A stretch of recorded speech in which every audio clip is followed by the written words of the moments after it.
From the KPFK studios in Southern California, it's the Ralph Nader Radio Hour. Stand up, you've been sitting way too long.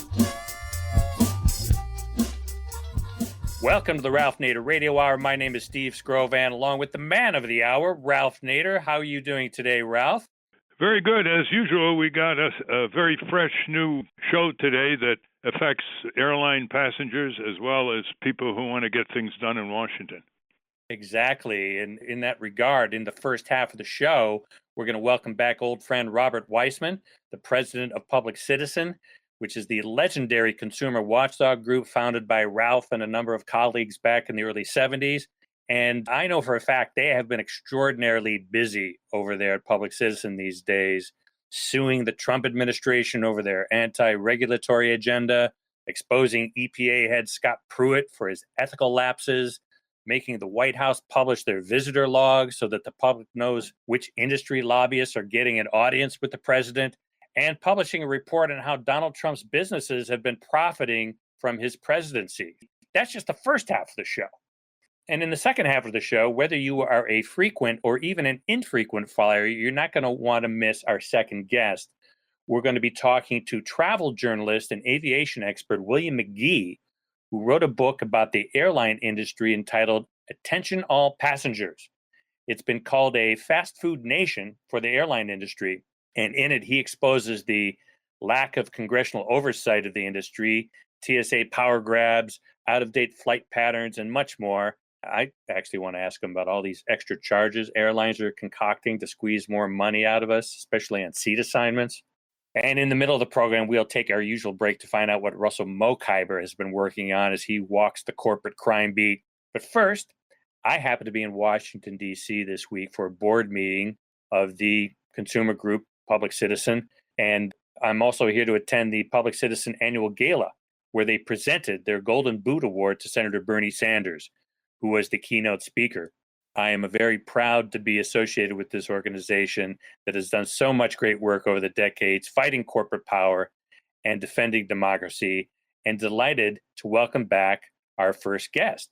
Robert Weissman is a staunch public interest advocate and activist, as well as an expert on a wide variety of issues ranging from corporate accountability and government transparency to trade and globalization, to economic and regulatory policy.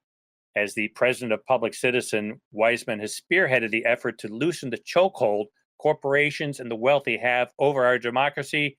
He has also been a strong voice in the fight against Wall Street greed and recklessness, and has expanded Public Citizen's work to curb climate change and push for a single-payer Medicare for all healthcare system. Not a bad agenda. Recently, Public Citizen released a report on how Donald Trump's U.S. businesses have raked in more than $15 million in profits since his run for office.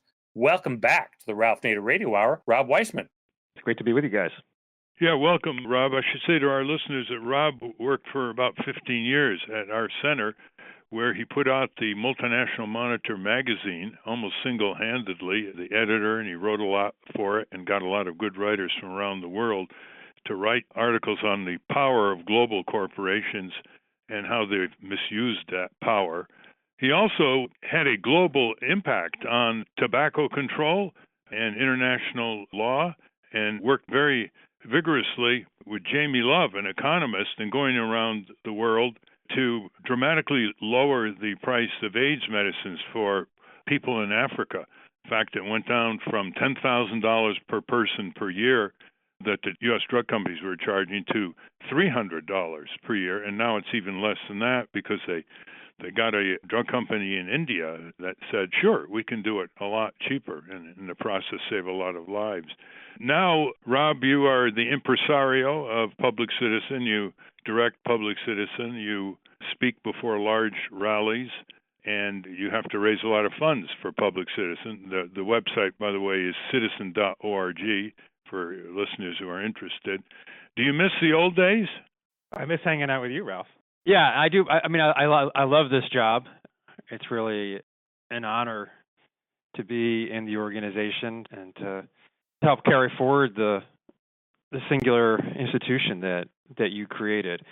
And it has all kinds of personal rewards. But one thing that happens when you're running a larger organization is your capacity to really delve down into very specific things and follow them up, through endless labyrinths, that diminishes. So the kind of work you're describing that we did to lower the prices of AIDS drugs, it wasn't just to have the original idea, where I played a sort of secondary role, but to really follow through and go all over the world and kind of evangelize around what countries could do to lower prices for drugs. That was incredibly rewarding. That's not the kind of thing that I can do any longer. So that's the opportunity. I miss what I was doing, but I'm loving what I am doing. Yeah, that's the opportunity cost, and we look forward to more of your trenchant writing on corporate power. The important points I want to ask you about today are really important, and they're very rarely asked anybody on radio.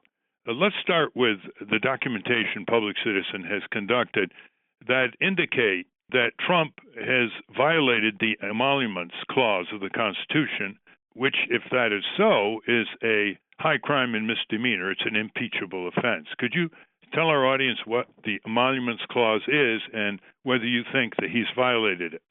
Well, the Emoluments clause should be known as the anti-bribery clause of the Constitution, the anti-corruption provision of the Constitution. And it says that the president can't take gifts or other things, emoluments, from foreign governments, absent some authorization from Congress. And the logic of that is pretty obvious, that the president owes a duty to the American public and shouldn't be swayed by little gifts or really substantial gifts of any sort. There's also a domestic emoluments clause, as it happens, that prevents the president from taking gifts from the states for the same reason. Again, another anti-bribery provision. Unlike anybody prior in the office, of course, Trump has maintained his business empire, which includes holdings around the world, as well as a hotel in Washington, D.C., where lots of foreign government guests stay. There are some tricky questions about whether what he's doing, some of what he's doing, violates the Emoluments clause. I think that there are a lot of subsidies that he's getting from foreign governments that pretty clearly suggest a violation of the Emoluments clause. There are efforts to try to litigate this and work out the details. But what is certain, and I think just beyond any kind of controversy, is that he's violating, by maintaining his business empire, he's violating the spirit and purpose of this constitutional provision, which, again, it's got this weirdo name, but it really should just be known as the anti-bribery provision. He maintains businesses that give him an ongoing conflict, an ongoing and unavoidable conflict of interest on a vast array of government policy, including, not trivially, tax policy. You can't understand what happened in the tax bill unless you understand how it was created in part to specifically benefit Donald Trump, his businesses, and his family. On the Emoluments clause, tell our audience exactly what you're talking about. Hotels, how does he actually enrich himself by these foreign spenders representing foreign governments? Right. So one thing that happens is he's got a hotel in Washington, D.C. Now, the hotel in Washington, D.C., which just opened shortly before he became president, is interesting because it's leased from the federal government. That was an unfortunate but okay arrangement when he wasn't a politician. But when he ran for president, he immediately went in violation of the plain terms of his contract with the government, which says that the property cannot be leased to someone who is in the government.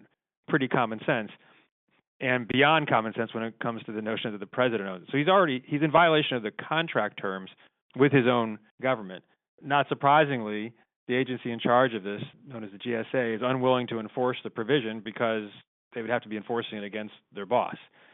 In any case, he's got a hotel just a few blocks away from the White House in Washington, D.C. It's a luxury place, and he's hosting all kinds of delegations from foreign governments in there. We documented more than 64 fundraisers and big events that were held in his hotel or in other properties he owns, including a number by foreign governments. So they're paying the Trump business. Now, the Trump Organization, which is the name of his business, said, look, we'll pay back to the federal government our proportion of profit from these foreign businesses. And they sent a check to the government, but it could have been $5, it could have been $10 million. There's just no way to tell how they were calculating it and no reason to believe that they're doing it in good faith. That's the property in Washington, D.C. He either owns or has licensed in his name Trump properties around the world and is building more. in India, in Indonesia, in the UK, in Scotland. In all these instances, he is engaging in one way or another with foreign governments, many of whom are conferring benefits on him as the local developer or as a partner with local developers. And you even have other, because his business enterprises are so vast and strange in a way, you have other kinds of benefits that are being conferred on the president, including, so he's sought trademark protection for Trump-branded things of all kinds in China. And he was sort of in the queue, which is a slow queue in China for getting trademark applications approved. But he became president, and magically, they all got rushed to the front of the line, and he got approved. Well, there's no way that's not a special benefit that was conferred on Trump the businessman, who also happens to be Trump the president. And that's exactly the kind of thing the Constitution is designed to prevent from happening.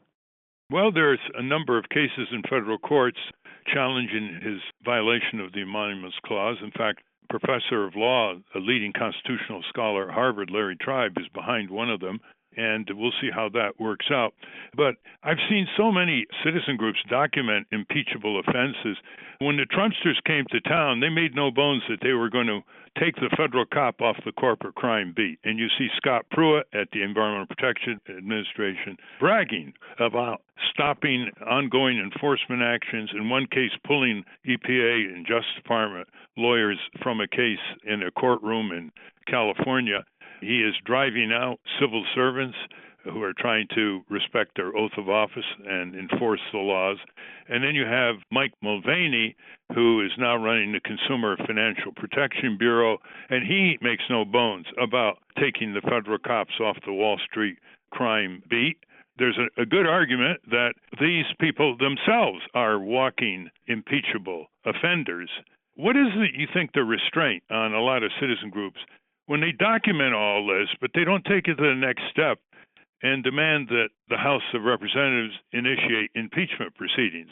I know why the Democrats in the House don't want to do it when the Republicans control the Congress, but what's holding back citizen groups from taking that next step together in a major documented demand, not only for the impeachment of Donald Trump, but the impeachment of a lot of his other appointees who are violating, in my judgment, their oath of office to enforce the law of the land? Yeah, that's a great question. And I think it's interesting, Ralph, you've raised this, and I hope to be pursuing it, but almost no one has. So there's the question of what you're going to do about Donald Trump. And it's obviously he's committed impeachable offenses. I think that's beyond dispute. But you have to make a strategic decision. Is it wise to go for impeachment? That's sort of one category in its own right. But then you have all these other characters, starting with Scott Pruitt, but a number of others as well, who should be targeted in that way. And and the question is, and since they as well can be impeached, there's only a few instances where cabinet officials have been impeached, but they are impeachable. And I think there's no question that many of these cabinet members are engaged in impeachable offenses. What's the reticence for doing it? And I'm not sure what the answer is, but it's a real reticence. It may be that it's just not been part of the playbook for a lot of civic groups in the past. Not true on the right, by the way, but at least on the progressive side. And so it takes some getting used to the idea.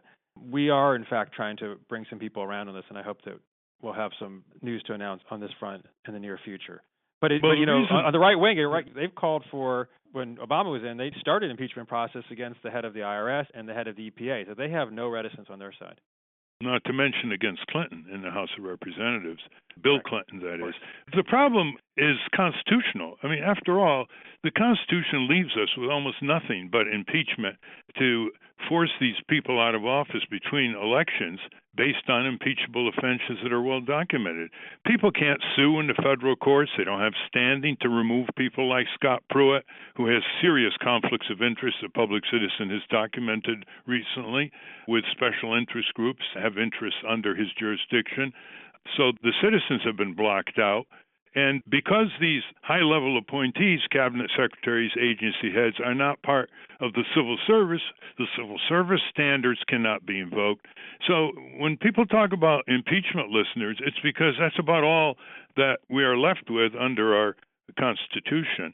Let me move on to a real problem I have with citizen groups, and that is when the Trumpsters come to town and they try to roll back, not just stop progress for health, safety, economic well-being, bragging about it, excoriating or firing honest civil servants who are trying to uphold their oath of office, and taking over the government, but they want to roll back a lot of the worker safety protections and the auto safety protections and the right to breathe less toxic air or drink less contaminated water or food. How do citizen groups such as ours basically say we need a new level of urgency? We cannot operate at the level of urgency of past administration. There's a real crisis. We got to go to a new level. How do we go to a new level of urgency in terms of raising more funds, in terms of, say, reinstating Public Citizen's tax reform group? You know, years ago when I was running Public Citizen, we had a little tax reform group, never more with 2 or 3 full-time people, who really got a lot of bad tax bills. They were called Christmas tree additions. Special interest tax breaks and loopholes stopped and were modestly overseeing the Congress. Well, now the Congress has passed this atrocious tax bill, which Public Citizen newspaper has written extensively about, but there's no tax reform group. The Citizens for Tax Justice, they seem to be operating at an even lower profile level with the departure of their founder, Robert McIntyre, who retired recently. Tell us a little bit about what kind of new levels of urgency in terms of capacity, not just probing. I'm not 100% sure I agree with the premise that people haven't brought that to bear. I mean, I think most organizations really have, both in terms of the intensity of their work and in trying to fight as hard as they possibly can. I mean, a Public Citizen, but not just us, for example. I think people are resorting to the courts as much as possible. There's a lot of limits on that. There's a willingness to sue that's completely different than anything that I've seen in recent years. And at the end of the day, those lawsuits are going to stop a lot of the rulemaking rollbacks. And we'll find out, after the Supreme Court argument on the Muslim ban, they're going to stop some of the horrific civil rights violations too, I hope. So there's that. But I think the biggest issue really is whether the collective can generate and maintain a really intense, mobilized public. And that has happened. There's no question, starting with the Women's March on the day after the inauguration, there was a turnout level with probably no historic precedent and a level of mobilization on the progressive side that has no precedent since the Vietnam War era, since the period when Public Citizen was originally formed. And I think that's made a difference. So when the Democrats have stood strong on some issues, for example, on the rollback of the Medicaid expansion and the protections of the Affordable Care Act, that wasn't because they thought deeply about the moral principles involved. It was because people were demanding it. That was a very significant victory, and it came completely from the bottom up. Yeah, I'm talking about expanding resources here. More people, more groups. Well, I think we can't possibly have enough. But I think the level of civic engagement is at a higher level. One problem we've had is there was this surge, right after the election. People could have been depressed, but it was uplifting that people actually decided to get engaged. There was the boost with the Women's March. And through maybe sort of April and spring of 2017, there was this level of frenzy that was really quite inspiring. Now, it's probably more intense than regular people could maintain, but we've also, I think, seen more of a drop-off than we have. And to me, the key issue is whether we can rekindle that level of opposition. A lot of it's going to be channeled into the 2018 elections, to be sure, but as you well know, that's really not going to be enough. We need people civically engaged, not just electorally engaged. Well, I was in favor of more groups when there's such a menace and challenge by the Trump people. You've just got to have more groups. You've got to have tax probing groups. You've got to have almost agency by agency overseers. I'm not just speaking of Public Citizen, but generally the progressive citizen groups have got to redouble their numbers, and they've got to demand from some of these enlightened foundations and wealthy people who know that the drift of our country is going in the wrong direction. They've got to raise their contributions as well. We're talking with Rob Weissman, president of Public Citizen. Citizen.org is the website. You've just had your annual gala with Senator Bernie Sanders giving the keynote. You and I have talked about pushing our progressive allies in Congress further than some of them have wanted to go. When Obama and the Democrats took control of the Congress in 2009, 2010, one of the great historic lost opportunities for the Democratic Party, we had a group of consumer groups pressing for new public hearings on many of the areas that the Bush administration didn't want the public to know about: the lack of adequate funding for corporate crime enforcement, the massive amount of billing fraud on Medicare and in the healthcare industry, the extraordinary casualty toll from problems that should be prevented in hospitals, and many, many other areas. And they just didn't like being pushed. They say, well, we're progressive. Look how bad the other side is. We're doing what we can do. But the other side is pushed by the Tea Party people. The right wing of the Republican Party is not satisfied with John Boehner, Speaker Boehner. They help push him out. What's wrong with our side? Why don't we demand more from the progressive members of the Senate and the House when they're in power and out of power? Or do you disagree? I think things might be changing. I think for the organizations, it's always tough. And you know this very well. You knew this when you set up Public Citizen. If you have people who are lobbyists, like their job is to push to be harder, but their day-to-day interactions mean that they are partnering with the better people that they're trying to push. And it becomes harder and harder over time to push. I think, and I wouldn't say this part is true for Public Citizen, but as you have other progressive groups that have become very closely connected to the Democratic Party, either by choice or because the Republicans have become so extreme that bipartisanship became almost impossible on a lot of issues. They have lost some ability to really push the Democrats to be stronger. I think that's plainly true and a big problem. I also think, in the period that you're referencing, 2009, 2010, and no question, really retrospectively, an historic lost opportunity. I guess you could say you and I both thought this in real time. We saw it happening, the opportunity being lost as it was occurring. But, there was, after Obama was elected, there was a demobilization. There had been a lot of energy around Obama's election. Obama never did anything with his base to keep them riled up, and people on their own weren't riled up. What I think is different now is that the grassroots folks really are charged up. People listening to this show are charged up. They don't need to hear from us. They're already angry, and many of them are already engaged. I think that is making a difference in the relationship that is going on with inside the Democratic Party, which is definitely being pulled to the left. Maybe not sufficiently, but in significant part. If you look at, we just had Bernie Sanders speak, as you referenced, and in the Senate, of course, he's the leader on Medicare for All. The last time he introduced Medicare for All, he was the only sponsor in the Senate. There was no one else who wanted to join him.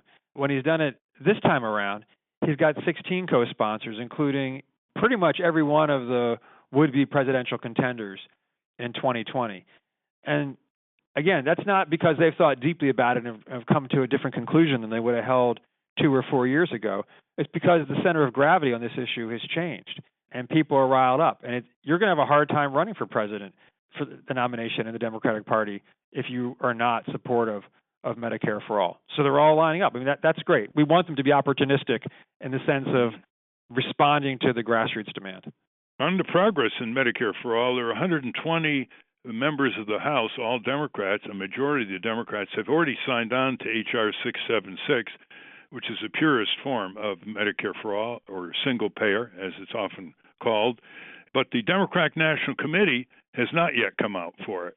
And that's the apparatus run by Mr. Perez that is yet to make that plunge, as if it's a plunge, because the polls are increasingly supporting it. It's 60% or more, even without the Democratic Party emblazoning single payer as the future of our country, more efficient, full freedom of choice for doctor and hospital, and saving a lot of lives. People who can't afford health insurance to get diagnosed and treated in time. 35,000 Americans die about every year, according to a Harvard Medical School study.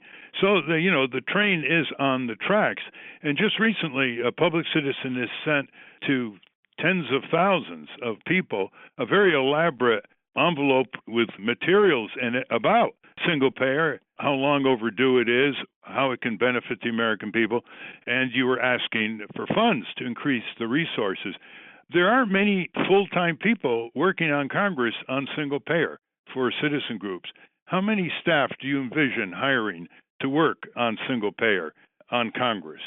Well, not just on Congress, but I mean, we want to bring on 3 to 5 new full-time folks working on Medicare for all. There's work to be done in Congress, but there's, I think, still more work to be done doing grassroots organizing. Oh, to be sure. The lobbying is going to help, but they're going to move because they're hearing it from the grassroots. Oh, to be sure. In fact, that's why they're moving now, only because the heat is coming. And they're starting to see conservatives. Remember the old saying during the rise of the Tea Party, or at one gathering, they were going out after progressives, but one Tea Party person was heard saying, "But don't you dare touch my Medicare." So you're getting increasingly left-right support. That's an unstoppable political force. Once it gets over 60%, you know that there are significant numbers of Republicans back home who vote Republican who don't want the lethal lottery of a complex, corrupt, inefficient, wasteful, healthcare denying system that we operate in this country, unique to the Western world. Let me ask you, what are the top priorities now of Public Citizen, both in the grassroots organizing, issues, legislation, and litigation? Can you give us a menu? Yeah, well, unfortunately, the overarching thing right now is really anything we can do to stop Donald Trump. And that really drives what we're thinking about. So we will sue the administration, for example, on anything where we think we've got a viable theory and someone else isn't already in the space. So we're not going to do too many environmental cases because that area is well covered. But on almost anything else, we want to sue them to block the abuses. We're trying to delve down. We've got some new researchers on board whose job is to focus on the administration. Steve referenced the recent study we just put out that showed that his companies have generated $15 million in revenue from the Trump campaign itself, or ongoing Trump campaigns, or the Republican National Party. So he's profiteering directly from his own enterprises. Anything we can show, we've shown in more ways than I can count, the total corporate takeover of our government, not just with the corporate cabinet, but looking at the second and third tier people and showing in case after case how they come from the industry that they're now regulating. We've shown the vast network of Koch brother affiliated individuals who've taken key roles in the government. We've documented more than 100 lobbyists who have key positions in the government, even though lobbyists weren't supposed to have positions in the government, according to Donald Trump, and how dozens of them are violating the Trump administration's own ethics guidelines. We file any kind of ethics complaints we can, more than 2 or 3 dozen of them so far. We're focusing in Congress on trying to block some of the damaging legislation that the administration has tried to move. Things are relatively quiet now. We just had a significant success in the recently passed spending bill where the Republicans were trying to include all kinds of extraneous provisions that would have blocked important program after important program or ended the enforcement of this rule or that. We kept almost all of those out of the bill, and that's been a big priority. And of course, we're always dealing with trade issues, and we're in a strange place with this administration, particularly on NAFTA renegotiations, which are very live as we're speaking, and hoping that we're going to get out of the negotiations an actual improved NAFTA that we could support. That's very fluid as we speak. And I guess the last thing to say, and I could go on endlessly, is we are trying, notwithstanding everything I just said, not to be exclusively focused on all of the Trump defense, but also to look forward to what happens after Trump and how we drive forward a progressive agenda so that we really slingshot out of the Trump administration into a much more ambitious agenda, not just sort of picking up where things were before. That starts with winning Medicare for all, very aggressive measures to drive down drug prices, and a very ambitious pro-democracy agenda, not just to remedy all of the abuses we've seen in the Trump administration, but to get some of the real core problems with our democracy involving big money, dominance of elections, and voter suppression. Well, we're out of time. Thank you, Rob Weissman, President of Public Citizen. The website for listeners to find out what Public Citizen is doing and how you can connect with it is citizen.org. You can see how early they got that domain name, citizen.org. Thank you very much, Rob. Thanks, Ralph. Thanks, Steve. We've been speaking to the president of Public Citizen, Robert Weissman. We will link to Public Citizen and all the great work they're doing over there at ralphnaderradiohour.com. Now we're going to step away for a minute to make way for the latest From our corporate crime reporter, Russell Mokhiber, you are listening to the Ralph Nader Radio Hour. Back in a minute. From the National Press Building in Washington, D.C., this is your Corporate Crime Reporter Morning Minute for Thursday, April 26, 2018. I'm Russell Mokhiber. The Dun & Bradstreet Corporation will pay more than $9 million to resolve Foreign Corrupt Practices Act charges arising from improper payments made by two Chinese subsidiaries. Despite the bribery in China, the Department of Justice declined criminal prosecution of the company. Dun & Bradstreet was represented by Peter Spivak of Hogan Lovells in Washington, D.C. Based upon the information known to the department at this time, we have declined prosecution consistent with the FCPA corporate enforcement policy, the Justice Department said. We have reached this conclusion despite the bribery committed by employees of the company's subsidiaries in China. The department said it based its declination on a number of factors, including the fact that the company identified the misconduct and promptly volunteered self-disclosure. For the Corporate Crime Reporter, I'm Russell Mokhiber. Thank you, Russell. Welcome back to the Ralph Nader Radio Hour. My name is Steve Scrovan, along with Ralph. And our next guest, if you are a frequent flyer, you will want to hear this segment as we talk to William McGee, who is an award-winning travel journalist for Consumer Reports and the former editor of Consumer Reports Travel Letter. Mr. McGee also spent nearly 7 years in airline flight operations management. And in 2010, the U.S. Secretary of Transportation chose him as the lone consumer advocate on the Future of Aviation Advisory Committee. He writes a monthly travel column for usatoday.com, and his expose on the airline industry is entitled Attention All Passengers. He recently had a meeting, too, along with some other consumer advocates, talking about safety issues at the FAA with senior FAA officials. Welcome to the Ralph Nader Radio Hour, William McGee. Thanks very much for having me on. I appreciate it. Indeed. Welcome, Bill McGee. Listeners, you're about to have a rare treat here, especially if you fly on commercial airlines. Some of the information will shock you.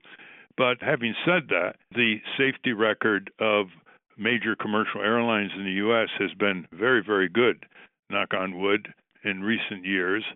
Some of the feeder airlines have unique problems, and their record isn't quite as good. But before we get into the nitty-gritty of how to protect your child on a plane and how to learn how to do real evacuation and where your planes are maintained overseas to cut costs for the airlines, increase their profits, we're going to cover a lot of ground here with Bill.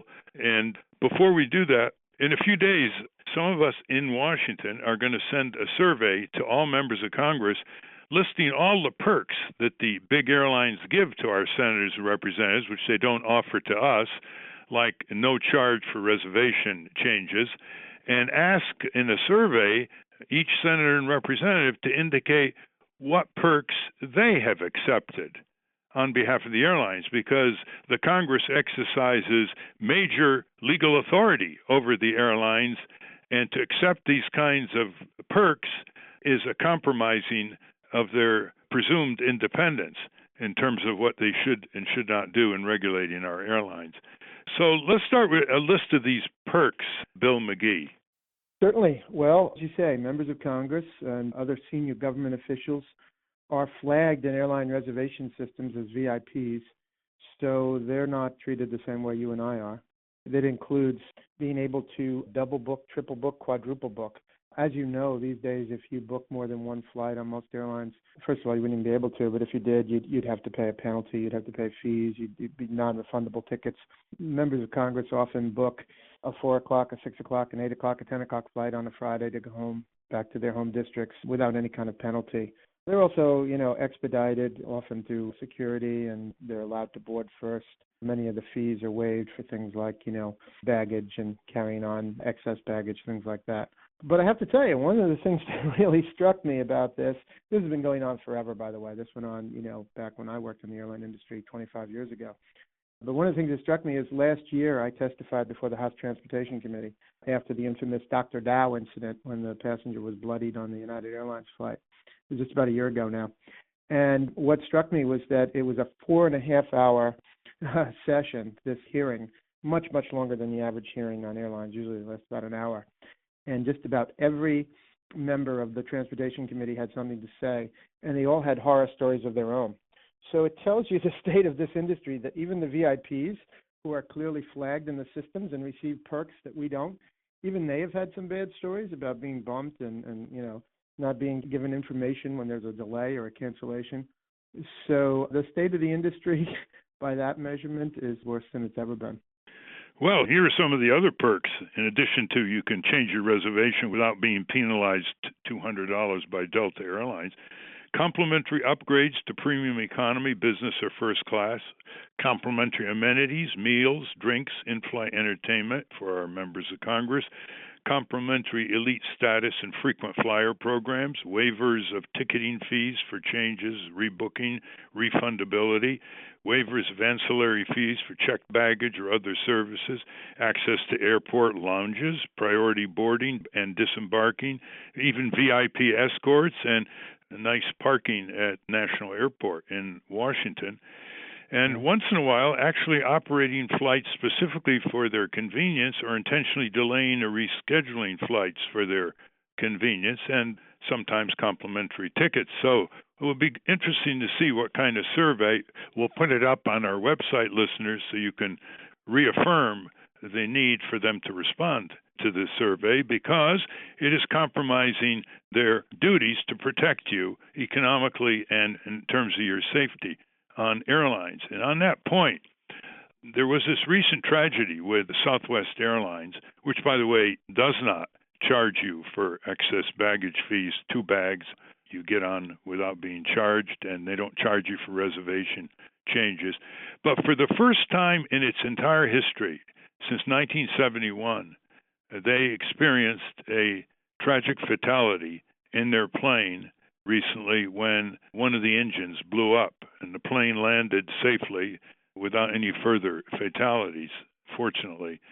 But when I heard that, I thought of you, Bill McGee, and I thought of what you were telling me months ago when we had you at an event at the American Museum of Tort Law in Winston, Connecticut on aviation safety. I thought of your description of where these big airlines, American Airlines, United Airlines, Delta Airlines, Southwest Airlines, send their planes for maintenance. And I think this will shock listeners, as it shocked me. Describe that, Bill McGee. Sure. This is an issue I've been involved in researching and investigating since 2006. And the bottom line is that every year it continues to get worse. Right now, in 2018, every airline in the United States outsources much, if not most, if not nearly all of its what the industry calls heavy maintenance, the major repairs and maintenance work. Much of it is done outside the United States. A lot of it is done in El Salvador, some in Mexico, Brazil, Singapore, China. There are all kinds of problems because of this, even when the outsourcing is done within the United States to outsource companies. Because basically, even though the FAA on paper says that there's one set of rules for airline maintenance, in fact, that's just not true. Because when you go outside the United States, we see that the requirements for alcohol and drug screening are not enforced. We see that the security background checks are not enforced. And in fact, it's just a completely different scenario now in the airlines. Back when I worked in the industry in the 80s and into the 90s, I worked for Pan Am. The work was done by mechanics who were licensed by the FAA. Now, in many cases, you can't even technically call them mechanics. They're called technicians because they're not licensed, either by the FAA or even by the FAA equivalency organizations in other countries.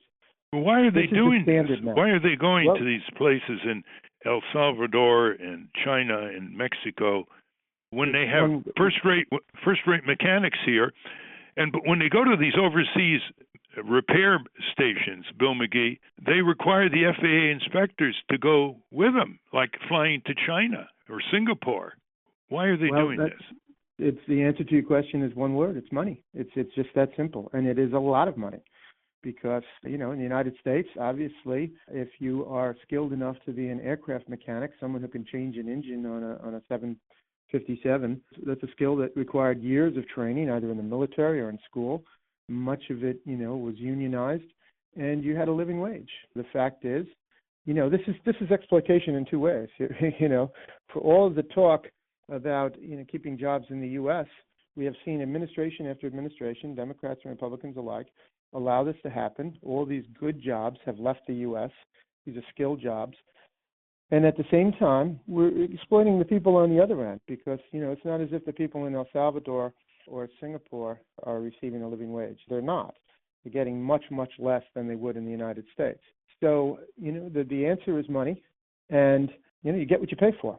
And so in answer to your other question, which is an excellent question, what about the FAA? Here's the best way I can sum it up.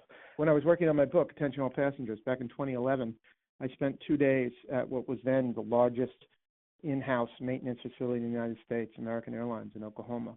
And I spent 2 days there. I think there was something like 10,000 employees there at its peak. And one of the mechanics said to me, if you look in the parking lot, there are dedicated parking spots for the FAA inspectors who are here all the time. How many parking spots are there in El Salvador? And that really sums it up. The fact is, when I was researching Attention All Passengers, I spoke to dozens and dozens of frontline FAA inspectors. These are career people. They're not political people. These are people that they call it kicking the tires. They inspect the planes.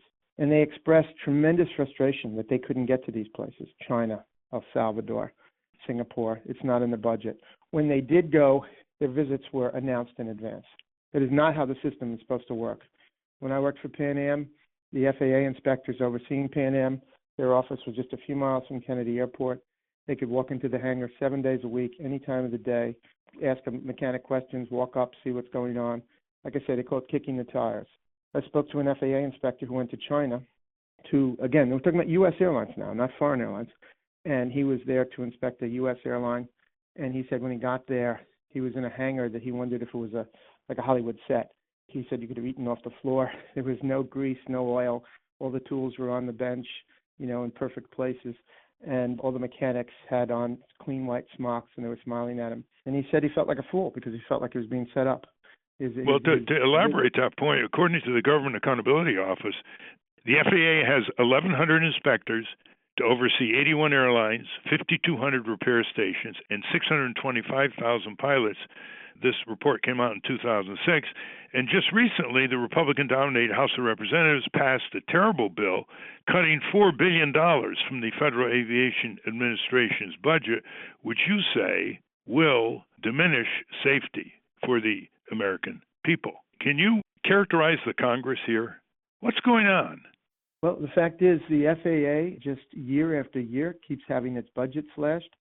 And as you're pointing out, with all of this foreign work being done, the budget should be increased. Even flatlining it would be a problem. But to slash the budget, I wrote a proposal in my book where I said, at a minimum, if the federal government is not going to increase the FAA's budget, then if an airline wants to do work overseas, it should have to pay some sort of a stipend to the FAA to pay for the costs associated with inspections and for the inspectors' travel to get there. Let's talk about the passengers. How do passengers protect their small children? The listeners should know that a Boeing study pointed out years ago that the great majority of injuries in commercial airline flights occur on the landing or on the takeoff. They don't occur 30,000 feet up as often. So what do you tell parents of small children? How can they protect themselves? I tell the same thing publicly that I tell friends and family. I just told my niece who has a newborn the other day the same thing, and she agreed with me. The bottom line is every expert in the world, this is without exception, there's no junk science, this isn't global warming or anything like that where there are two different scientific views. Every expert in the world says that the only safe place for a child under 2 on a commercial airplane is in a proper restraint.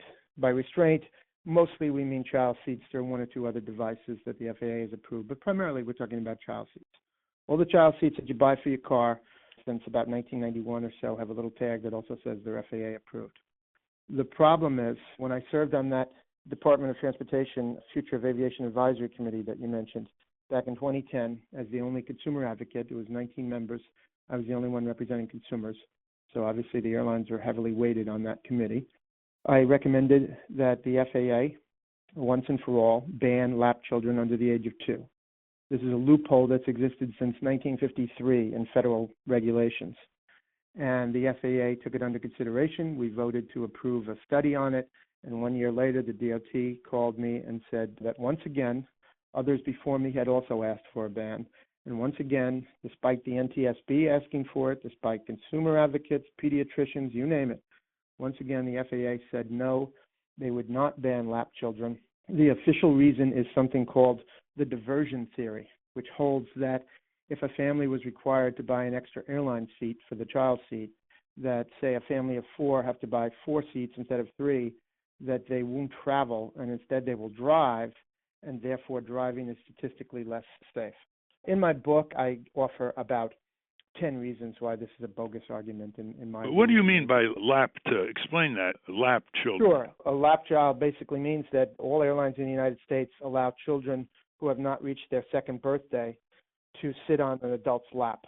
And the fact is, it is dangerously unsafe. There have been deaths and there have been serious injuries, not even during, dramatic events like we saw last week or during accidents, but even during rather routine turbulence. As one flight attendant said to me, during turbulence or whenever the seatbelt sign comes on, we're required to secure all loose items in the cabin, coffee pots, newspapers, laptops, and yet we don't secure the most precious cargo of all, children under 2. Would that mean having to buy another seat? It would. And to its credit, Southwest is the only airline in the United States that offers significant discounts for parents that are buying seats for children under 2. Again, let's be clear. Every airline knows that this is unsafe, or I should say less safe than securing a child in a restraint, to have a lap child. The FAA states it on its website if you dig deep enough into the website to find it. The NTSB has been saying it for years, the National Transportation Safety Board, and yet it's still allowed. The reasons clearly don't have to do with safety. They have to do with economics. You hear this in whispers. It's not the official position, but what I'm told time and again is that the airlines are concerned that if you force a family to buy 4 seats instead of 3 or 5 instead of 4, they won't fly. And so that's not the official reason, but that's what, you hear time and again. I've always thought the 90-second evacuation standard by the FAA was a farce. The rule is that aircraft in an emergency should be able to be evacuated from all their passengers in 90 seconds. Well, now we have wide-body jets that didn't fly when this 90-second rule was established. They used to test it with flight attendants who were very able-bodied and very alert. Give us the state of the evacuation rule and how cramped seats and electronic equipment by the passengers and cords and so forth make this an obsolete rule, and what would you recommend?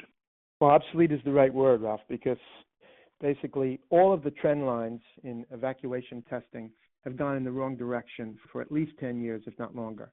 And back in the 90s, the FAA found that during evacuation drills, some people were being injured, not seriously injured, but injured. And so they therefore allowed the airlines and the aircraft manufacturers to switch to a computer model.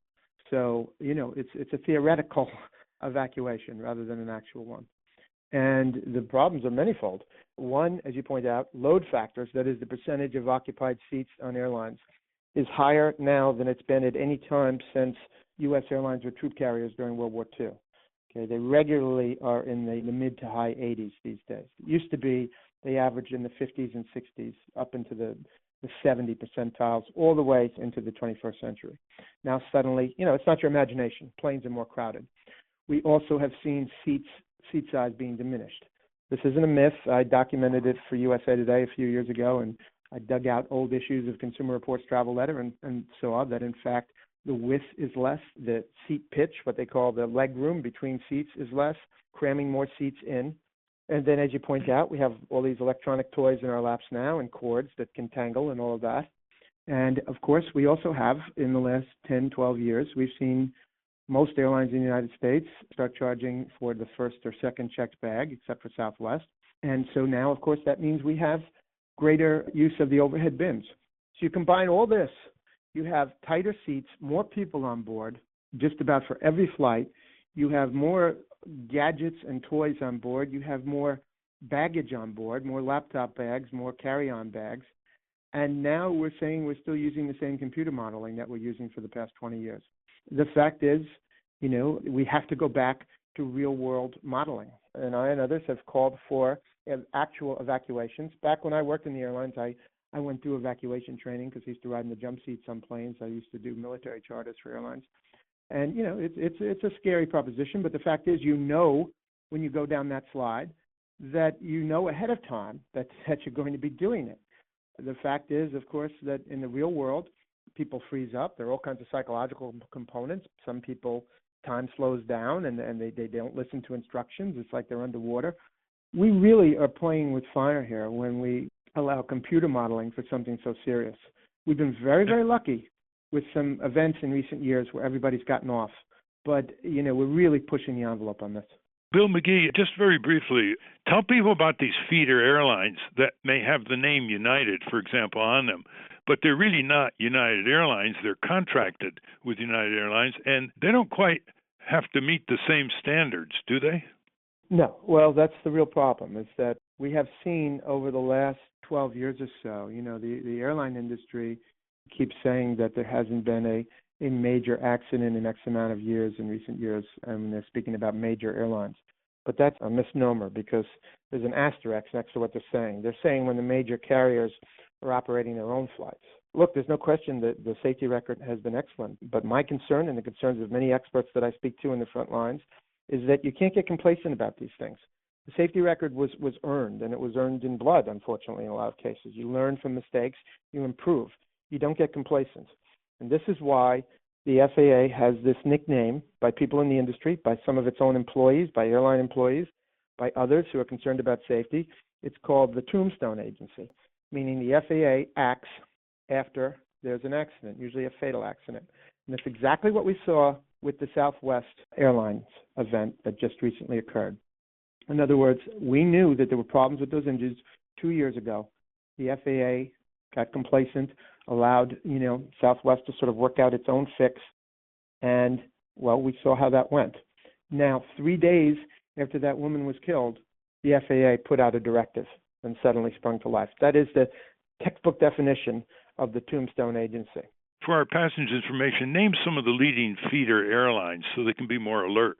Not Sure. think they're really traveling on Delta or American, but a feeder airline contracted to Delta or American or United. Well, you see, that's part of the problem, Ralph, because you wouldn't know these names, even if I gave them to you, Chautauqua and Envoy and others. The fact is they're labeled as American Eagle or United Express, the connection, whenever you see a word like that.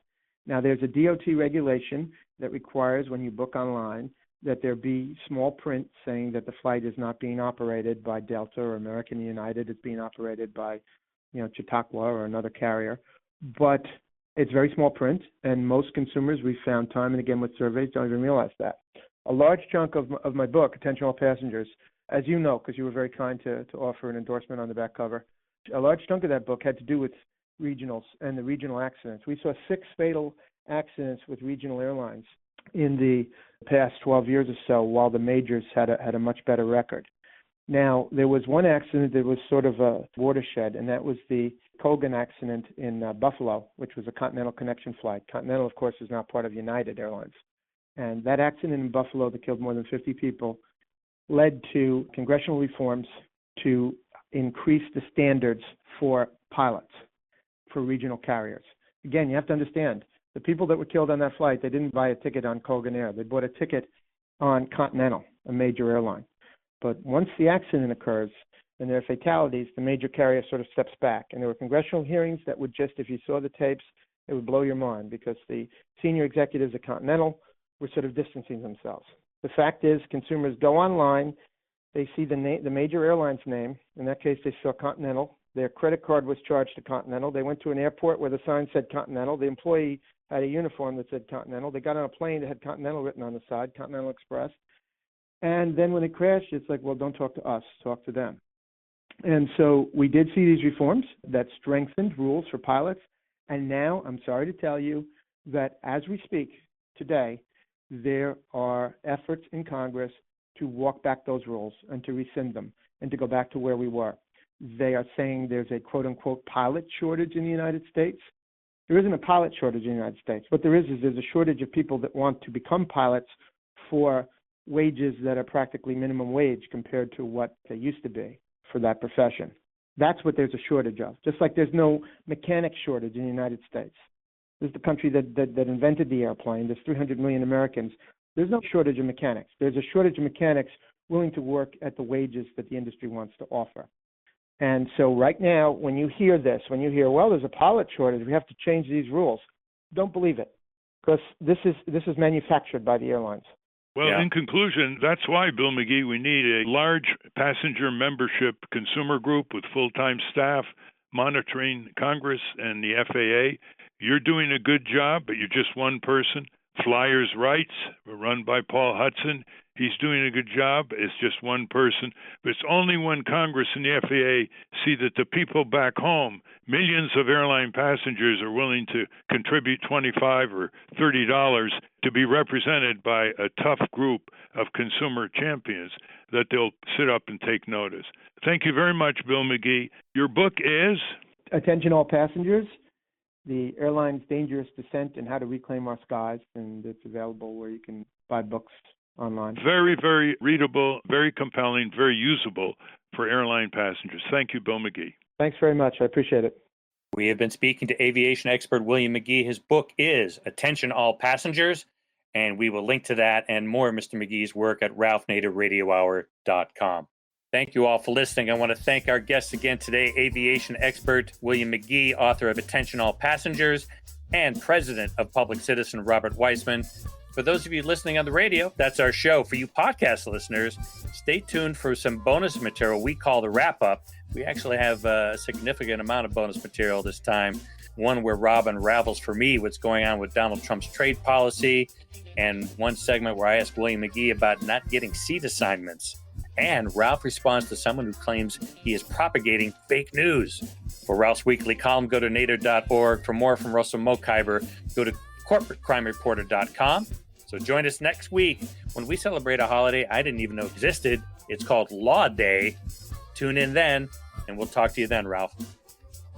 Thank you very much. Tune in. You'll find out about a system of law designed to protect you that you can invoke without asking anybody's permission, should you be wrongfully injured. Hi, this is Jimmy Leewert, producer of the Ralph Nader Radio Hour. Welcome to the wrap-up. In this first section, Steve asks Rob Weissman a question about trade. Before we close, we have an extraordinary opportunity to get a question from one of your bosses, Steve Scrovan, who's on the board of directors. Steve, what would you like to ask Rob Weissman, president of Public Citizen? Well, Ralph, I didn't realize I was one of Rob's bosses, but I guess, yeah, being on the board. Well, you covered just about everything. I wanted to ask Rob if he's getting any sleep, because I get all the press releases every day, and it's 2, 3, 4 press releases every day and all the various different things they've been working on. And the issue of trade, and also maybe, we should have Lori Wallach on an upcoming show to kind of delve into this. But this has been, like you said, it's a little this or that, because there's a little bit of this that seems good and a little bit of that seems bad, what Trump is doing with trade. Can you just elaborate a little bit on that?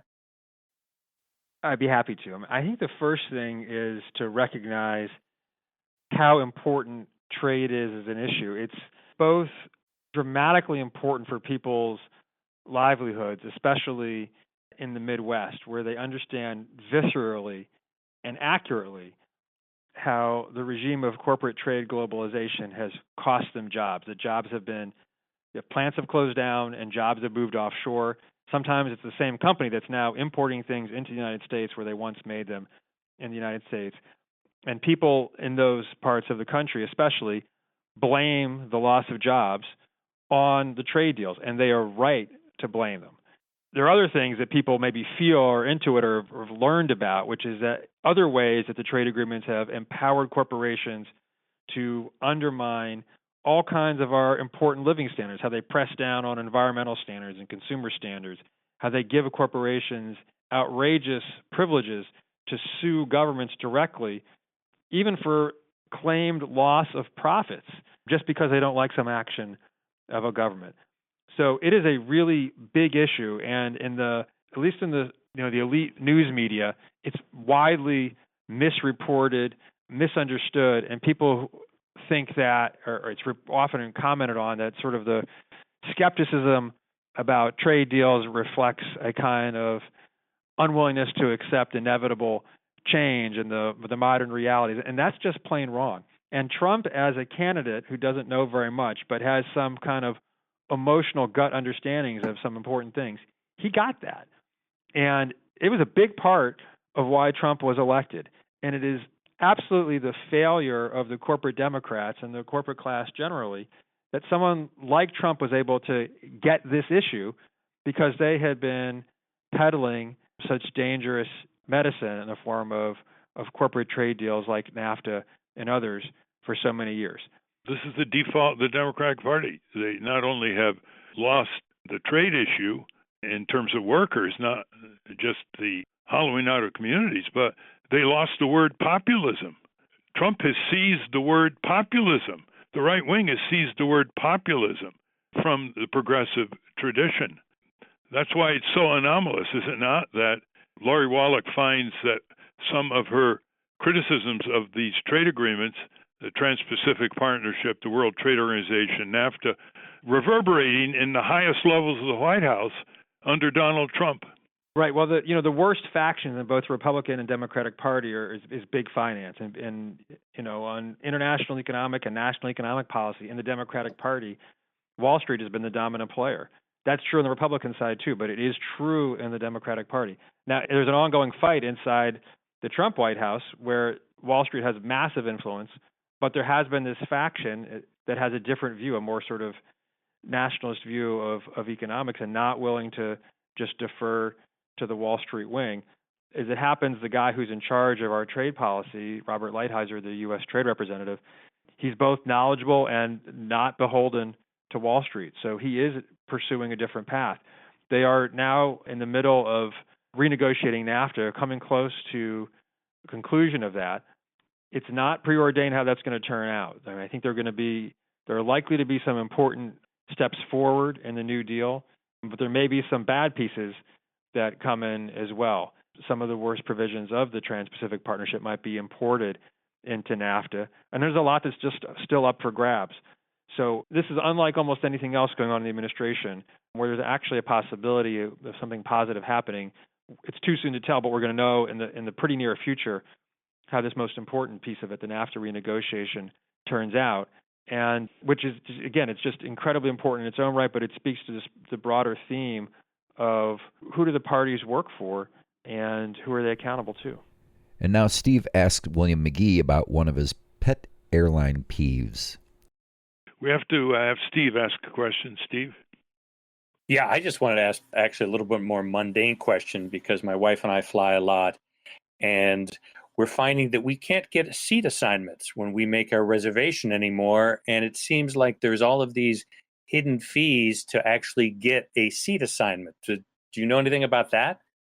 Yeah, I sure do. I guess I was one of the first to write about it for USA Today about 5 or 6 years ago.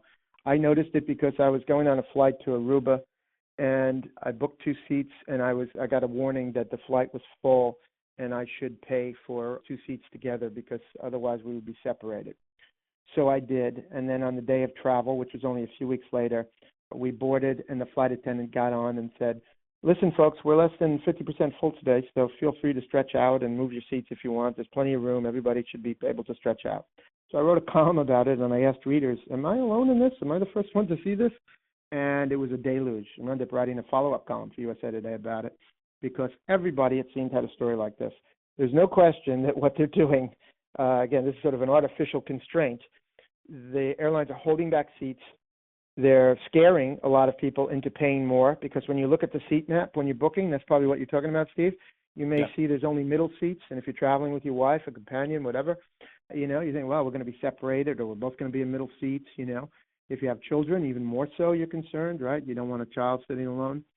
So you say, well, I better pay these fees. Well, in fact, it's all artificial. They're blocking out those seats. The airlines will say, well, we need to hold back some seats towards, closer to departure day, blah, blah, blah. It's deceptive. There's no question about it. It's deceptive, and it's designed, like so many other things, to get you to pay more. This is an industry that's extremely tone deaf on these things. If you have any complaints about service, they would just look you in the eye, and it's like Marie Antoinette. They say, well, let them eat cake. They say, well, buy an upgrade. If you don't like it in economy, go in premium economy. They don't seem to understand that, A, not everyone has the finances to do that, and B, that's not a workable solution for everybody, for all the rest of us in the back. And finally, Ralph responds to an accusation of fake news. So, Ralph, actually, it's not a question, it's more of a statement. And it's from, I don't know if it's from a listener or somebody who just saw our post on Facebook on one of our John Bolton episodes that we did. We did 2 in a row trying to stop John Bolton. This is from someone named Thomas Lingen, and he writes, "Fake news. Show evidence of Bolton being a war criminal. If the post starts with a lie, what credibility do you give the rest? This is the very essence of fake news." Thomas Lingen, you're a lot smarter than you're making out to be. You're watching too much fake Fox News, on which John Bolton was a regular speaker. John Bolton was at the core of the invasion of Iraq. At the State Department, he was the super hawk when George W. Bush and Cheney gave the order to the U.S. military to invade Iraq without a declaration of war, violating federal statutes, the Constitution, and international law. That makes him a war criminal, along with George W. Bush and Dick Cheney. The invasion of Iraq is universally described as a violation of international law. The heads of the UN have declared it an illegal invasion, and there is very little support for what happened. And what happened, the devastation of Iraq, the loss of American life, the loss of 1 million or so Iraqis, all kinds of refugees. John Bolton still thinks that was worthwhile. He's also an advocate of war crimes by asserting, without any legal justification, the bombing of North Korea, the overthrow of the government of Iran, and the annexation by armed force of Palestinian West Bank by the Israeli government. And that's a wrap. Thanks for listening.